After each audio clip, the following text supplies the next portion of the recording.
ये बात आप जरूर स्वीकार करें कि सोते समय आपको बहुत सावधान रहना है। और प्रायः गलती सोते समय करते हैं उपासक की, कोई प्रपंच की बात याद करते हुए या मोबाइल देखते हुए या कोई गंदी चेष्टाओं का चिन्ह, आपकी रात बेकार चली जाएगी। अगर गंदी चेष्टा हो गई तो सुबह भी बेकार हो जाएगी, दिन भी बेकार हो जाएगा, निरुत्साहित हो जाओगे। सोते समय आपको समय नहीं देना व्यर्थ चिंतन का। उसी समय विषय चिंतन होता है, उसी समय विषय भोग की आकांक्षा जागृत होती, उसी समय विषय देखने की इच्छा होती। मोबाइल है तो जिस समय आप अपनी शैया पर जाएं स्विच ऑफ कर दें।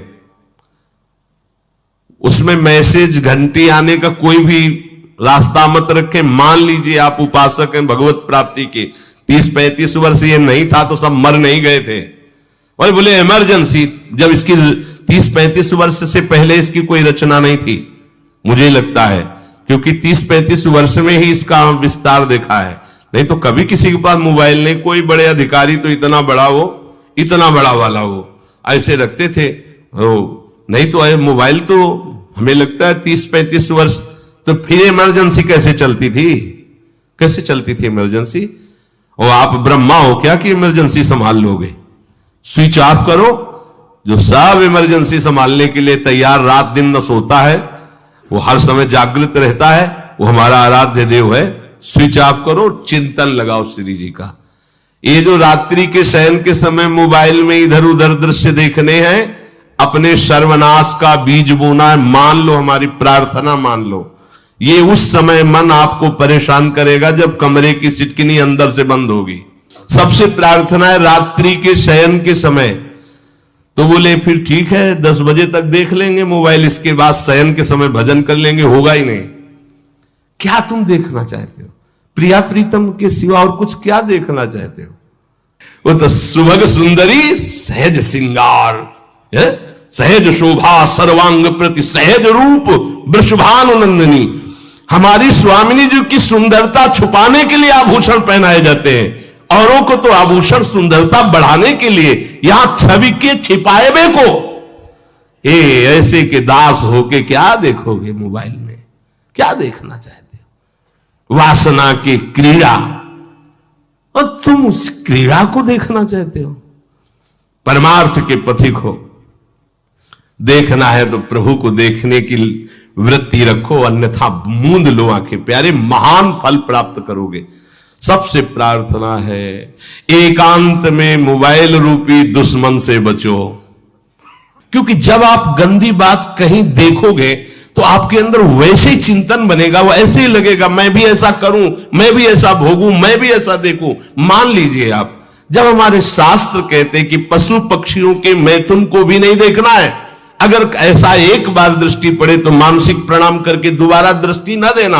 और आप मोबाइल में ऐसी चेष्टाएं देखोगे, कैसे आप भगवत भजन करोगे? कैसे भगवत प्राप्ति का उद्देश्य रख पाओगे? ये कलयुग की बहुत महीन चाल है कि उसके बिना काम नहीं चलेगा और हम तुम्हें काम से युक्त कर देंगे। इसके बिना काम चलेगा नहीं, तुमको रखना पड़ेगा। और जब तुम इसे रखोगे तो हम काम अपना कर लेंगे। कलयुग ने कहा हम अपनी व्यवस्था बना लेंगे। यहां कह रहे जब आप नींद में जा रहे हैं तो बिल्कुल मानो मृत्यु शैया पे जा रहे हैं। आपको उस समय नाम जप में बहुत ध्यान देना है, कहीं मन बहक ना जाए। तो क्या होगा, 5-6 घंटे जो आप लेटोगे ना, वो भी भजन हो जाएगा। हमारा जो सततम योमाम स्मरति नित्यशा है ना, ये पूरा हो जाएगा। नहीं उस समय हम सो जाएंगे तो हमारा 6 घंटे का भी योग हो गया, 6 घंटे भजन रुक जाएगा। और ये 100% पक्की बात अनुभव की कहते हैं, यदि सोते हुए भजन करोगे तो जगते। कई बार तो पकड़ा है कि अगर आधे पद में बेशुद्ध हो गए तो वो पद पूरा जगते ही शुरू हो गया है। मतलब बीच में स्थिति भागवती की रही। जैसे बेहोश करते समय हमने कहा था जब ऑपरेशन के हमें बता देना, तो उनका बाबा अब इंजेक्शन लगाने वाले हैं, तो वो 1 मिनट हमें केवल दीजिए, अपनी चित्तवृत्ति। तो जब होश आया तो वही पहले चिंतन चल रहा था, वही चिंतन। जैसे सोने के समय बेहोश हुए तो जगने के समय वही चिंतन, ऐसे ही इंजेक्शन से जब बेहोश हुए और जब होश आया तो वही चिंतन चल। बहुत बड़ा चमत्कार अभ्यास का है। नींद खुले तब से लेकर गाढ़ नींद आने तक स्मरण में कभी रुकना नहीं। और आपको एक छूट दे रहे हैं। कभी कभी क्या होता है कि एक मंत्र में, एक नाम में जैसे बहुत देर अभ्यास करते तो मन उबने लगता है। इसका स्वभाव है, ये अनुभव की बातें कहते हैं। इसका स्वभाव है नवम नवम, नहीं तो ये मतलब, तो इसको हम लोगों ने कैसे फंसाया है। जैसे गुरु मंत्र जप रहे हैं, अब 2-3 घंटे लगातार गुरु मंत्र जप, अब इसको उबन बढ़ी, अभी छोड़ रहा है, बीच बीच में पता चलता है छोड़ना चाहता है, छोड़ रहा है, तुरंत इसको नाम में फंसाया। अब थोड़ी देर नाम में चला, फिर उभरा, बहुत विचित्र है ये, अब उसको फंसा दिया। उस पीछे की बात अभ्यास के समय, नमामि समीशान निर्वाण रूपम विभुम व्यापकम ब्रह्मवेद स्वरूपम। चिंतन, पदगान कर रहे, ये भगवान शिव पदगान कर रहे हैं और उसका चिंतन, निर्वाण रूपम विभुम व्यापकम ब्रह्मवेद स्वरूपम। अब अपने यहां अवसर है, सुंदर सुंदर कोई पद गुरु मंत्र जब करते हुए मन जब उमने लगे, राधा वल्लभ श्री हरिवंश, राधा वल्लभ श्री हरिवंश, राधा वल्लभ श्री हरिवंश, इसमें भी उमने लगे, शुरू कर, जोई जोई प्यारो करे सोई मोही भावे, भावे मोही जोई, इसमें भी उबले लगे। सुधा निधि का कोई एक लाइन ले लो, ब्रह्मेश्वरादि सुदुरूह पदारविंद श्रीमत् पराग परमाद्भुत वैभव, ब्रह्मेश्वरादि सुदुरूह छोड़ना नहीं है, तू भाग में नवम नवम दे रहा हूं, नवम नवम। इसको फंसाने के लिए आपके पास अस्त्र हो, जैसे यहां चाकू, यहां पिस्तौल, तलवार, ये वो सब बिल्कुल वीर सजा रहता है, ऐसे ही अपने लोग सजे रहते। छोटा राधा, अब एकदम चिपक गया आके तो कैसे मारे, तो छोटी चाकू है ना वैसे, राधा राधा राधा, थोड़ा दूरी राधा वल्लभ श्री हरिवंश, थोड़ा दूरी गुरु मंत्र, बड़े बड़े अस्त्र अपने पास रख ले, बहुत भाग रहा है तो फंसा दिया। प्रथम यथावति प्रणव श्री, अब लग पूरा पदगा, पूरा पदगा उसमें लग, प्रथम यथामति प्रणव। भोजन पाते समय ऐसा अभ्यास किया है, 1 घंटा के पहले भोजन नहीं होता, चाहे 2 रोटी पाना हो, समय लगता है भोजन, आराम, एक एक नाम, एक एक, कुछ भी हल्ला मचाओ, कोई फर्क नहीं पड़ेगा, अपना चलेगा। अभ्यास स्नान के समय, भोजन के समय, किसी क्रिया के करते समय, किसी से बात करते समय, सोते समय, ये विशेष स्थान जहां में सावधान रहना है। यहां भजन छूटता है, ध्यान देना, यही भजन छूटता है। चलते समय, क्रियावान होते समय, प्रसाद पाते समय या किसी से बतराते समय, ये सब भजन के छूटने के स्थान है और यही पकड़ना है भजन को। जब आपको बिल्कुल न लगे तो मानसिक सब बंद कर दो और गुनगुनाने लगो, जो धुनी आपको अच्छी लगे उसी में नाम, कोई नाम लेके, संसार का चिंतन ना होने पावे, चाहे जो कुछ तुम जहां तुम्हारा मन आवे, गंगावरी गोदावरी कुछ भी, भागवती चिंतन के सिवा संसार के चिंतन न होने पाए। पहले ऐसे अनन्य बनो, फिर बाद में अनन्यता आती, रसना कटो जो अनरत। हाँ भी विषय चिंतन कर रहे हैं, प्रपंच कर रहे हैं, बोले रसना कटो जो अनरटो, और नहीं बोल सकते, प्रपंच बोलेंगे बस, रसना कटो, ये शब्द वहां नहीं आते। पहले हम आपको छूट देते हैं, भक्त चरित्र, भगवान की चरित्र, नाम, कीर्तन, मंत्र, जो भी चाहो, संसार का चिंतन मत होने देना, पहले ये पकड़ो, फिर आगे चल करके जब पवित्र हृदय होगा तब ये निष्ठा आती, रसना कटो जो अन रटो, निरखियन फुटो नयन। मान लो संसार का चिंतन नहीं करने देना है इसको, आप जैसे बने वैसे करो भागवतिक चिंतन, कोई नाम ले लो, कोई मंत्र ले लो, तुम्हें जो प्रिय लगे, हम छूट देते हैं। ये नहीं करे कि रसना कटो जो अन रटो, ये बाद की बात है, हमें पहले इसका संसार चिंतन रोकना है। कैसे छूटेगा, कैसे छूटेगा, हमें यह पकड़ना है, नहीं तो निष्ठा की बात। जो हरि नाम जगत त्रिशिरोमणि वंश बिना कबहू, हरिवंश बोलेंगे नहीं, हरि बोलना नहीं है, हरि बोलना नहीं, क्योंकि जो हरिनाम जगत त्रिशिरोमणि वंश बिना, हरिवंश बोलना नहीं है क्योंकि प्रपंच में रति। तो क्या करो, जो तुम्हें प्रिय लगे पहले उसे पकड़ो। ये हम अंदर की बात करें, प्रवचन की बात नहीं कह रहे। मन को फंसाना है हमें। राम कृष्ण हरि जहां लगे इसको लगाओ, पहले इसको फंसाओ, संसार का चिंतन न होने दे। गीता, भागवत, भक्त चरित्र, कुछ भी कहीं भी इसे फंसाओ, पहले संसार का चिंतन न होने दो, फिर लाओ इसको घुमा के निकुंज वाटिका में। फिर तो भागेगा ही नहीं, फिर नहीं भागेगा। अब सीधे निकुंज वाटिका में किसी महाभाग्यशाली गुरु आश्रित का लगेगा, अन्यथा बहुत प्रपंची मन है। आप आश्रय इधर का लोगे, प्रपंच का चिंतन करोगे, बात बनेगी नहीं। चिंतन छोड़ना है हमें, जैसे बने तैसे संसार का चिंतन छूट जाए तो हम विजय को प्राप्त होंगे। ध्यान दीजिए, इस परमात्म तत्व को वही प्राप्त कर पाता है जिसका राग बीत गया है, खत्म हो गया है, वैराग्यवान। ज्यादा परिश्रम नहीं है वैराग्य में, विवेक नहीं होने के कारण हम वैराग्य नहीं धारण कर पाते। हम बाहरी बातों को वैराग्य ले लेते हैं, ऐसा कपड़ा बदल लेना या कपड़ा ना पहनना या लौकी का कमंडल, मिट्टी का पात्र, तो हम अपने को वैरागी। बात यहां नहीं रुकेगी। वैराग्य का इतना ही मतलब नहीं, ये भी एक बाह्य अंग है वैराग्य का, पर वैराग्य का सच्चा स्वरूप है वीतरागा। कहीं कुछ भी अच्छा नहीं लग रहा, कोई भी सुख आकर्षित नहीं कर रहा, लोक लोकांतर की प्रतिष्ठा, मान, सुख, ऐश्वर्य, व्यक्ति, कुछ अच्छा नहीं लगा, राग खत्म हो गया। ऐसा उस अक्षर ब्रह्म को, अविनाशी तत्व को जान पाता है। जगते भयो फिरे बैरागी। जैसी हरिवंश प्रपंच बंच सब ये काल ब्याल को खायो। हालत यह है कि जैसे सांप ने मेढक को पकड़ रखा और मेढक सामने पतिंगा को, कीड़े को पकड़ना चाहता है, उसे यह पता नहीं कि मैं खुद किसी का कवल बन चुका हूं, वो एक झटके में मुझे अपने पेट में ले जाएगा। ऐसे ही हम सब हैं, काल के द्वारा ग्रसित है। काल ने हमें पकड़ रखा है, पर हम भोगना चाहते हैं। हम नाना प्रकार की मान प्रतिष्ठा पाना चाहिए, ये पता नहीं एक झटके में हमारा अस्तित्व ही खत्म हो जाएगा। जिनके अंतःकरण में किसी भी व्यक्ति, वस्तु, स्थान, पद, प्रतिष्ठा का राग ही नहीं रह गया है, उसे कहते हैं वैराग्य वान। वीतरागाह, राग ही नहीं है।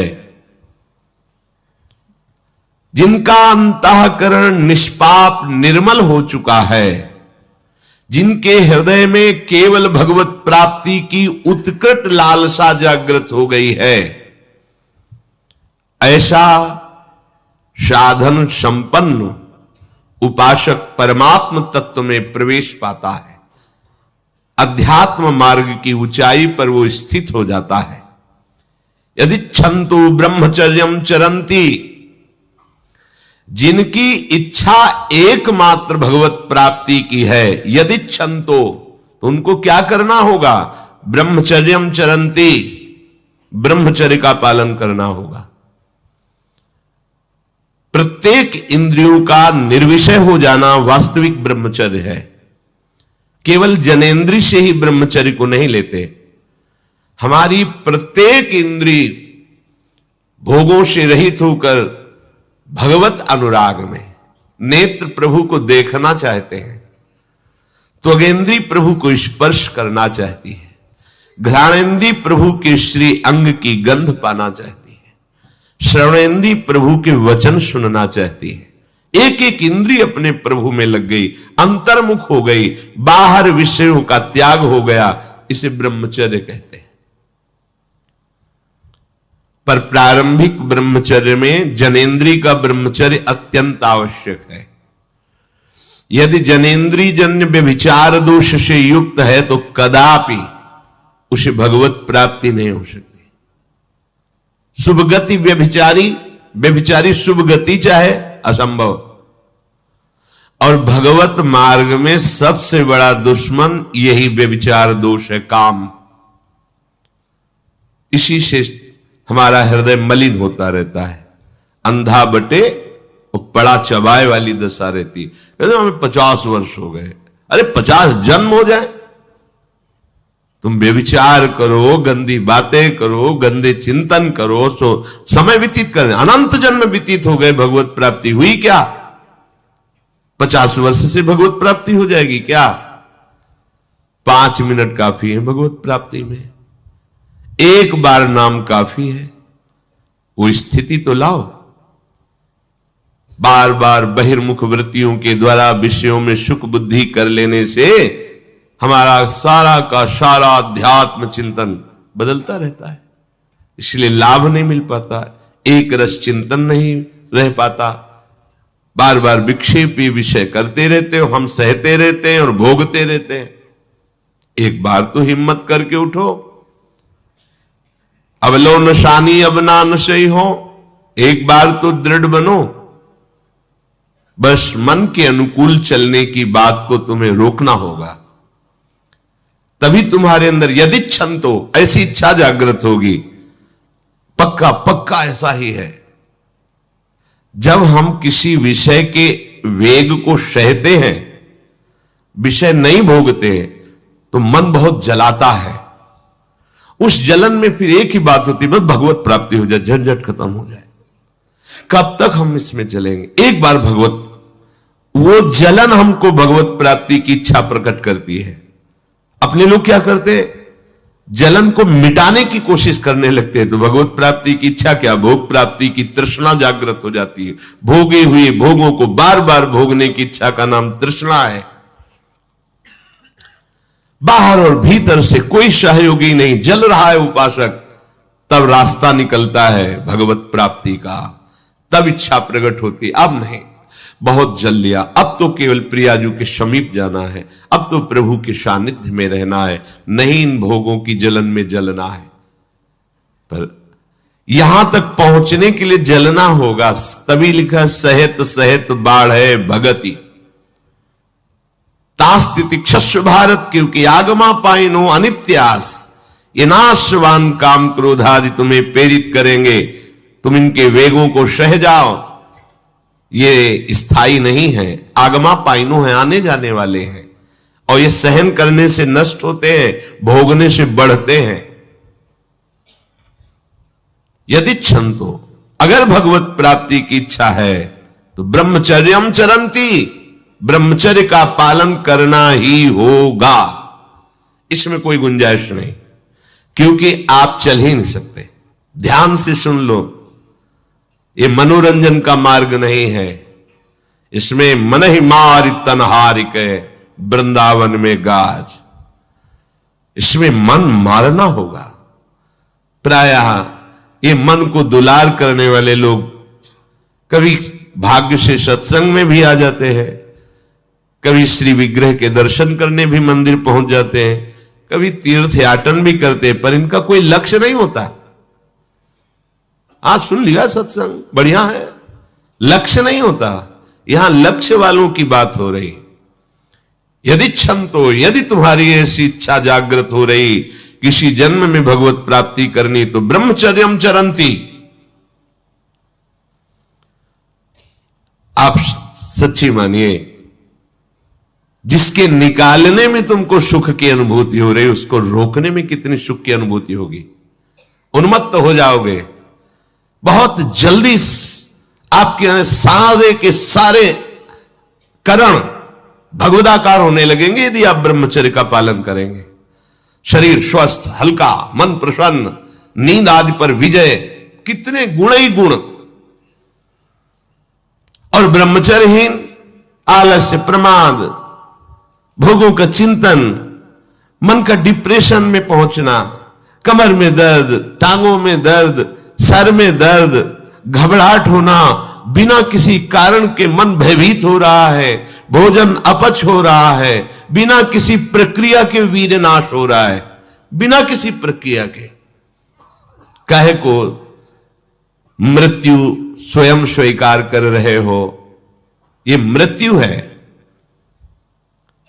चाहे भगवान दत्तात्रेय जी बोल रहे हैं या भगवान कपिल देव जी बोल रहे हो, जब उपासक को संबोधन करते हैं भगवत प्राप्ति के लिए, तो कहते हैं कि इस भोग वृत्ति को साक्षात मृत्यु रूप देखो, ये मृत्यु है तुम्हारी। जब शरीर राग त्यागना है तो तुम शरीर से भोग भोगोगे तो आसक्ति शरीर की पुष्ट होगी, आसक्ति भोग सुख की पुष्ट होगी, है नहीं। कितने दिन शरीर रहेगा, कितने दिन भोग रहेंगे। विचारवान बनो, ब्रह्मचर्यम चरंती, ब्रह्मचर्य का पालन करो। उपासक जो ब्रह्मचारी होता है उसका खिला हुआ चेहरा रहता है, जैसे कमल खिला हुआ, बिना किसी कारण के उसकी मुख मुद्रा में प्रसन्नता होती है। जो ब्रह्मचर्यहीन होता है बुझा हुआ चेहरा होता है, तेजहीन, बिना किसी कारण के वो शोकग्रस्त लगता है। बैठा है, आपको लग रहा है शांत है, लेकिन आप चेहरे को देखो, वो एक शोकग्रस्त है, कुमलाया हुआ चेहरा, अशांत चेहरा। मुख प्रसन्न, तन तेज विराजा, यह है ब्रह्मचर्यम चरंती, भगवत आराधन संपन्न उपासक का। जैसे आग में पैर रखते हुए कोई चले तो कैसे चलेगा, ऐसी ही ब्रह्मचारी की पहचान है। इतनी स्फूर्ति उसके अंदर होती, जैसे आग में चलने वाला पूरा पैर नहीं रख पाएगा, अगला कदम रख देगा क्योंकि ताप लग रहा है, ऐसे उसकी स्फूर्ति होती पैरों में। उसकी आंखें एकाग्र रहती है, चंचलता इधर उधर या बार बार झपकना, यह विषयी पुरुष का लक्षण है।